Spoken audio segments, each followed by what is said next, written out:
तो टोंक जिले के मालपुरा में लगातार हो रही बारिश से इलाके के 11 प्रमुख बांधों में से 3 में पानी ओवरफ्लो हो रहा है, जबकि कुछ और बांध ओवरफ्लो की कगार पर हैं।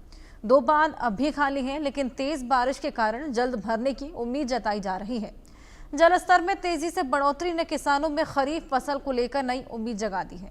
प्रशासन ने जल स्रोतों के आसपास सतर्कता बरतने की अपील की है। 1887 में बने करीब 138 साल पुराने बांध टोरडी सागर से ग्राउंड जीरो की विशेष रिपोर्ट आपको दिखाते हैं।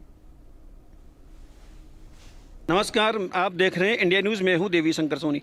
मैं इस समय टोंक जिले के मालपुरा उपखंड के सबसे बड़े जल स्रोत टोरडी सागर बांध पर खड़ा हूं। मानसून की शुरुआत में ही इस बांध की चादर चल चुकी है। मालपुरा उपखंड क्षेत्र में मालपुरा टोडा रायसिंह क्षेत्र की बात करें तो 11 टोटल बांध है, जिसमें 3 पे चादर चली है। सहोदरा परियोजना पर, राम सागर बांध लामारी सिंह में और टोरडी सागर में। रियासतकालीन यानी 138 वर्ष पहले का ये बांध है। मैं आपको बता दूं, इधर से पीछे से देखें, यानी 1887 में बने इस बांध को कहते हैं बहुत मजबूत बांध है। पीछे तक दिखाएं आप, आखिरी क्षितिज तक जहाँ तक देखेंगे आपको पानी का छोर ही नजर आएगा।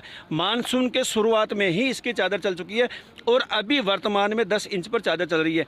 मालपुरा क्षेत्र का सबसे बड़ा सिंचाई का बांध है। किसानों के चेहरे पर खुशी छाई हुई है। अब आप मेरे पीछे देखें, 30 फुट भराव क्षमता वाले इस बांध की चादर चल चुकी है। पीछे देखें, आपको जो विहंगम दृश्य देखेंगे, इस छोर से उस छोर तक 10 इंच की चादर चल रही है। शुरुआत में जब ये बांध भरा था तो 4 इंच की चादर के आसपास थे, लेकिन क्योंकि कैचमेंट एरिया में जो है भारी बरसात हो रही है।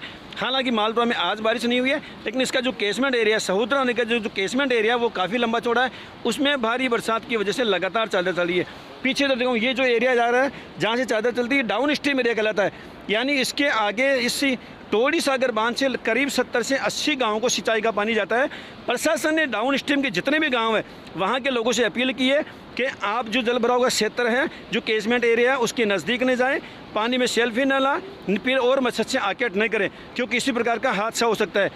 बांध के निचले क्षेत्र की बात करें, डाउन स्ट्रीम की बात करें, तो आप इधर मेरे पीछे देखें, कैमरामैन से कहूँगा इधर दिखाएं। ये जो आपको रेलवे पुलिया नज़र आ रही है, ये किसी ज़माने में, पुराने ज़माने की जो रेलवे पुलिया है वो है। इसके उस साइड में बांध की चादर चलती है, वहाँ से ये पानी बहता हुआ इधर आता है। ये जो जिस रोड पे मैं खड़ा हुआ हूँ, ये टोडा रायसिंह और मालपुरा का मुख्य मार्ग है। जब बांध का चादर का जो गेज है, जैसे 10 इंच अगर 1.5 फीट के आसपास होता है, बढ़ जाता है, तो ये मार्ग भी अवरुद्ध हो जाता है। पीछे देखें, पानी का आप एक अथाह बहाव जो है, पानी का, जल का जो अथाह बहाव हो, उसका दृश्य दिखाऊंगा। कैमरामैन से कहें इधर देखें, ये आप जो देखेंगे, ये जो जहाँ तक बताऊँ, ये आगे जाके करीब 70 से 80 जो गांव हैं यहाँ के, उनमें सिंचाई के लिए काम आता है।